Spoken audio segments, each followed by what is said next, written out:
Chapter 36. The Glory and the Dream. On the morning when the final results of all the examinations were to be posted on the bulletin board at Queen's, Anne and Jane walked down the street together. Jane was smiling and happy. Further considerations troubled Jane not at all. She had no soaring ambitions and consequently was not affected with the unrest attendant thereon. For we pay a price for everything we get or take in this world. And although ambitions are well worth having, they are not to be cheaply won, but exact their dues of work and self-denial, anxiety and discouragement. Anne was pale and quiet. In 10 more minutes she would know who had won the medal and who the Avery. Beyond those 10 minutes, there did not seem, just then, to be anything worth being called time.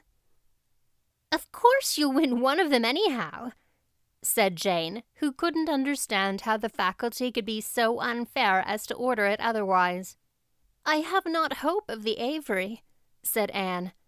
"Everybody says Emily Clay will win it, and I'm not going to march up to that bulletin board and look at it before everybody. I haven't the moral courage. I'm going straight to the girls' dressing room.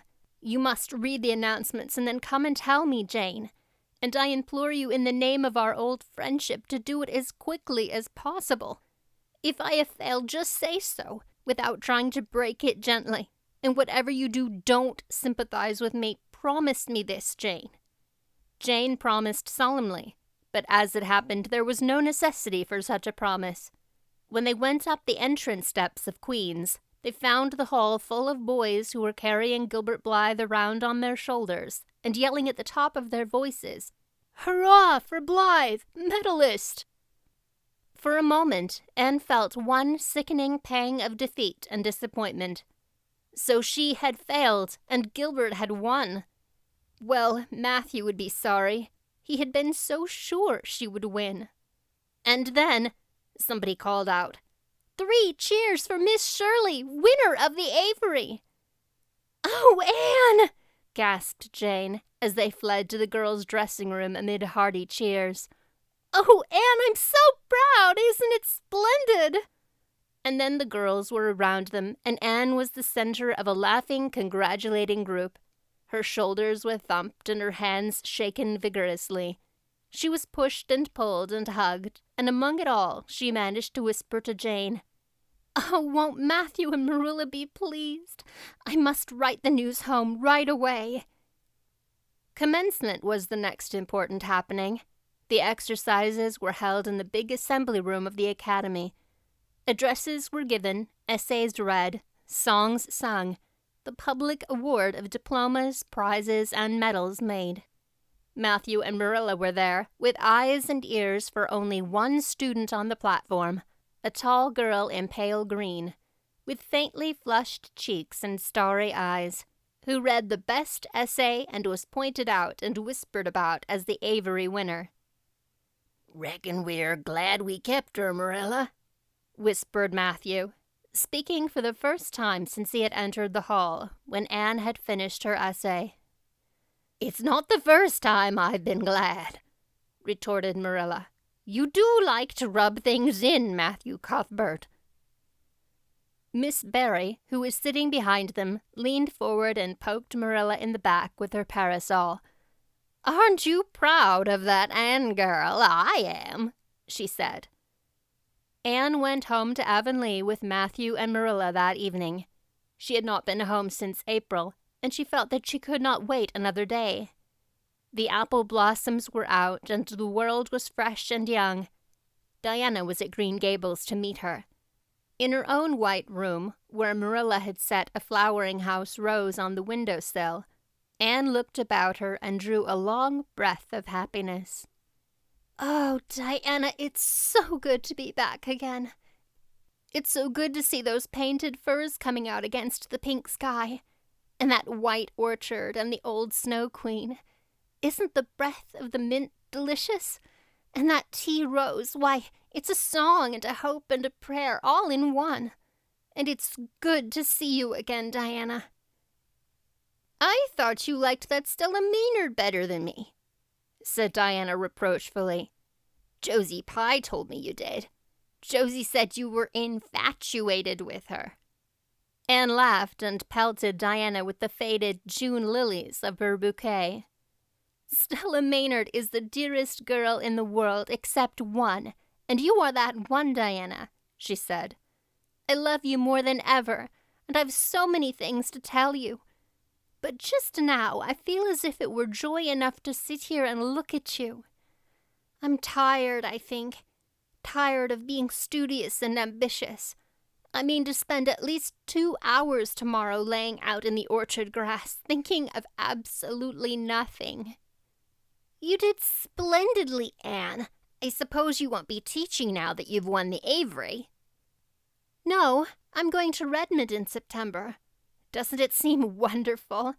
I'll have a brand new stock of ambition laid in by that time after 3 glorious golden months of vacation.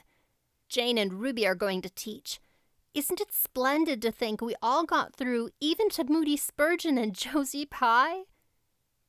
"The Unabridged trustees have offered Jane their school already," said Diana.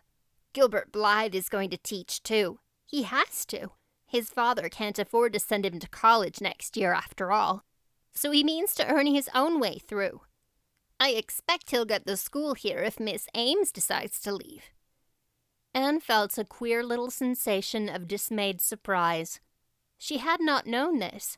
She had expected that Gilbert would be going to Redmond also. What would she do without their inspiring rivalry? Would not work, even at a coeducational college with a real degree in prospect, be rather flat without her friend the enemy? The next morning at breakfast it suddenly struck Anne that Matthew was not looking well. Surely he was much grayer than he had been a year before. "Marilla," she said hesitatingly when he had gone out, "is Matthew quite well?"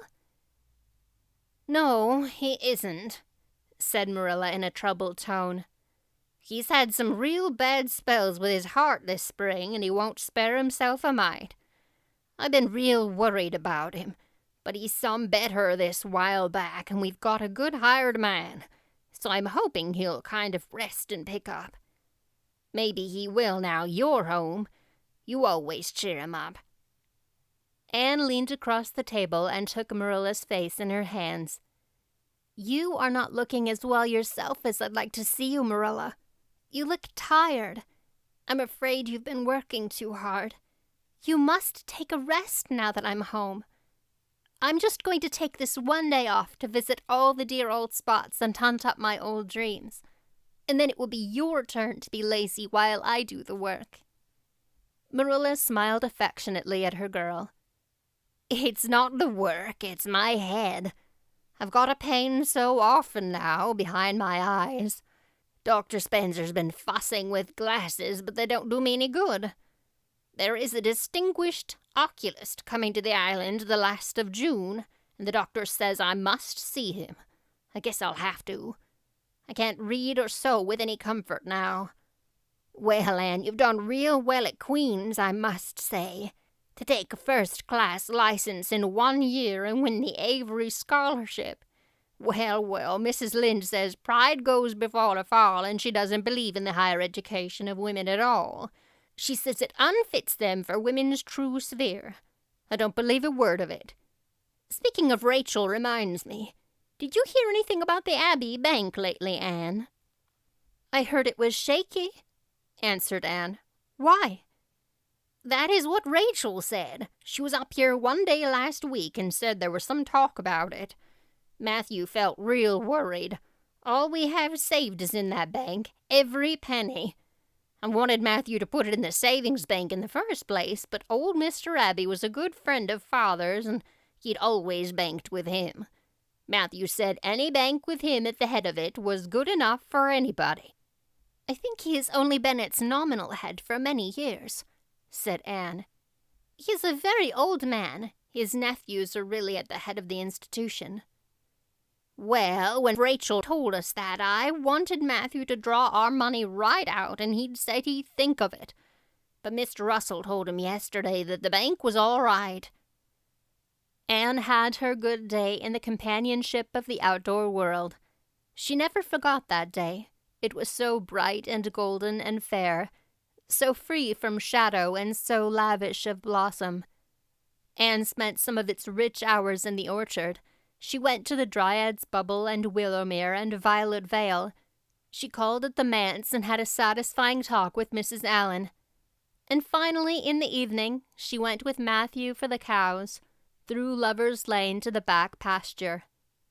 The woods were all gloried through with sunset, and the warm splendor of it streamed down through the hill gaps in the west. Matthew walked slowly with bent head. Anne, tall and erect, suited her springing step to his. "You've been working too hard today, Matthew," she said reproachfully. "Why won't you take things easier?"